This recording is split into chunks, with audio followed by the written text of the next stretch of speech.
Então, olha só, gente, dando continuidade, tá, que a gente falou ali com relação ao segmento espacial, tá, e mostramos aqui nesse momento os receptores GNSS, como é que eles recebem os dados e quais os tipos de constelações que eles trabalham, tá, que depende muito do fabricante. Conforme vocês podem ver aqui nas gravuras, né, temos aqui receptores GNSS de navegação, que geralmente trabalha com GPS ou GLONASS, né? Também temos aqui GPS, receptor GNSS geodésico, né, que trabalha com a constelação GLONASS, Beidou, né? E já temos aqui um GPS geodésico, ou seja, um receptor GNSS que trabalha já com 4 tipos de constelação diferente, tá? A gente vai dando continuidade no que diz respeito ao chamado segmento de controle. Tá? O segmento de controle ele tem a finalidade principal de estar fazendo o monitoramento, certo? As correções e avaliação de todo o sistema de receptor GNSS, tá bom? Ele faz o registro do sinal, faz o cálculo de efemérides dos satélites, que essas efemérides são as mensagens que chegam até os receptores e aos satélites, bem como a correção dos coeficientes de correção dos relógios, tá? Então, no caso, essas estações, elas têm a finalidade de fazer essas correções, esse monitoramento no que diz respeito aos receptores GNSS, tá bom? Então, dentro do segmento de controle, ele tem um total de 5 estações terrestres, certo? Que estão espalhadas ao redor do mundo, que ficam com essa responsabilidade de justamente fazer esse monitoramento de todo o sistema GNSS, né? Aquilo que eu havia falado anteriormente, faz a correção das mensagens, faz ali uma atualização do sistema, tá? Faz a correção dos sinais, entre outras atribuições do segmento de controle, tá bom? Então nós temos aqui Havaí como uma das estações, tá? Colorado Spring seria uma estação central de controle e ao mesmo tempo uma estação de monitoramento. Ascensão, Diego Garcia, Cagevan e por aí nós temos essas 5 estações que ficam nessa responsabilidade de fazer o monitoramento do sistema GNSS, tá? E o segmento de usuário é qualquer um de nós, seja usuário civil ou militar, certo? Então, quando a gente está se utilizando de um receptor GNSS, certo? Nós se enquadramos dentro do chamado segmento de usuário, tá? E os sinais, eles são emitidos pelos satélites e recebidos pelos receptores. E quem é que manuseia esses receptores? Somos nós, usuários, tá? Então, os sinais de alta precisão são restritos ao uso militar. É aquilo que a gente viu, por exemplo, lá nos tipos de sinais que trabalham o sistema GPS e o sistema GLONASS. Ali temos os sinais que são restritos ao uso militar. Tá? Temos ali um sinal mais preciso, de alta precisão, por exemplo, lá no sistema GPS, que ele é mais voltado para o uso militar, tá bom? Então, olha só, as aplicações do sistema GNSS, elas devem ser entendidas, né, com respeito à precisão, requerida para qualquer objetivo em questão. Então, dependendo da finalidade, ao se utilizar um receptor GNSS, a gente deve levar em consideração a precisão. Por exemplo, georreferenciamento de imóvel rural. A precisão, certo? Ela requer uma maior precisão quando comparado, por exemplo,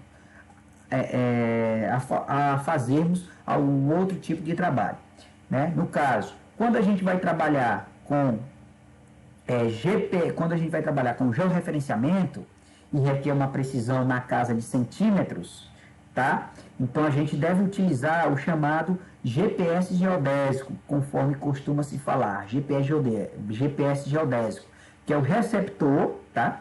Que é o receptor GNSS geodésico. Exemplo aqui, ó, desse mostrado na gravura.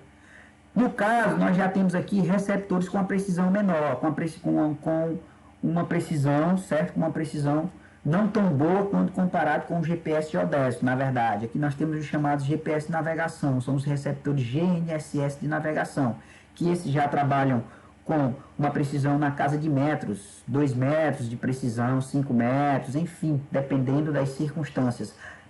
Diferentemente do receptor GNSS geodésico, que trabalha com milímetros, centímetros, tá bom?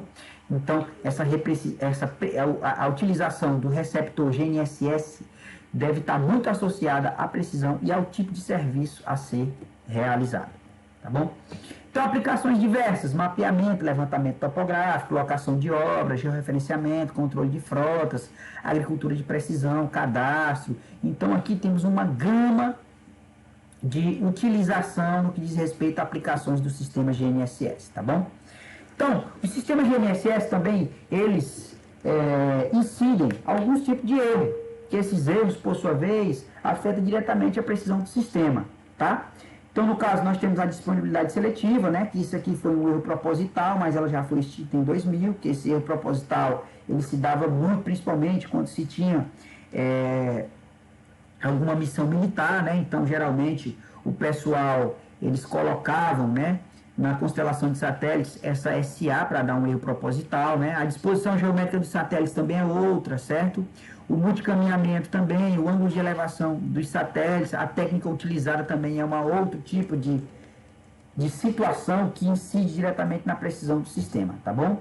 Então, no caso, ó, nós temos aqui a chamada geometria dos satélites, certo? Uma geometria ideal vai ser um satélite, certo?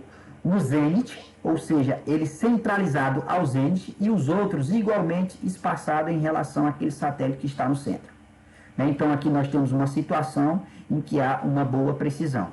A gente, dependendo do tipo de receptor, a gente consegue ver como é que vai estar essa questão dessa geometria disposta, certo, no visor do receptor que a gente estiver utilizando. Então, a geometria, ela é algo que influencia bastante no que diz respeito à precisão do sistema, tá? Que nós temos uma outra situação, observa-se que os satélites eles estão muito próximos um ao outro, certo? O que de fato interfere já na precisão. Ó. Temos aqui uma situação em que afeta diretamente a precisão, é a chamada geometria, né? Que essa geometria é a diluição da precisão, que é o chamado DOP, certo?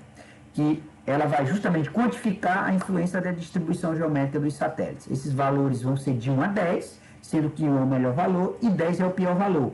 Inclusive, quando vocês estiverem lá vocês se depararem com a disciplina de posicionamento de satélite, o professor da disciplina vai explicar de uma forma mais focada no que diz respeito a essa precisão desses satélites, tá bom?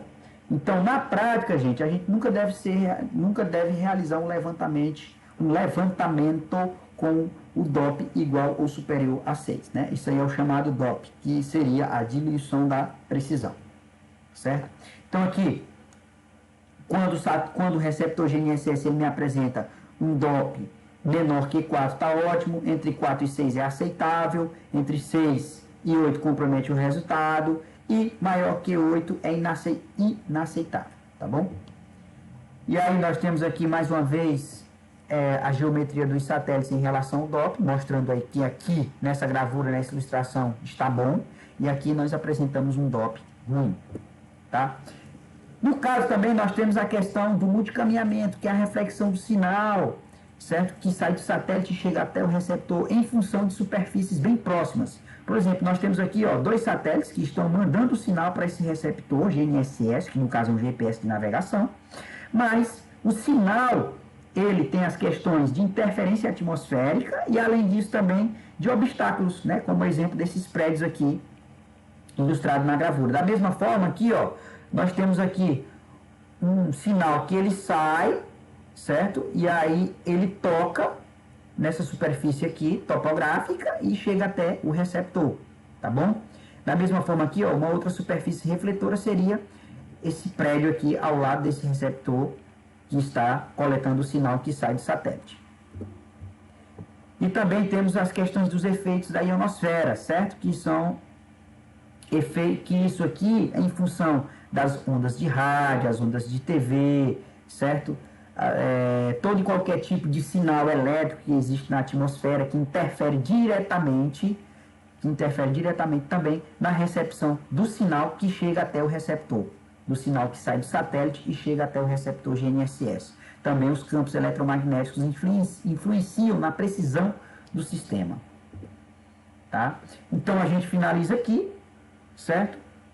E Na próxima aula a gente vai dar continuidade mostrando um pouquinho a respeito dos tipos de receptores GNSS, né? Receptor geodésico, de navegação, topográfico e por aí vai, tá ok? Obrigado e boa tarde.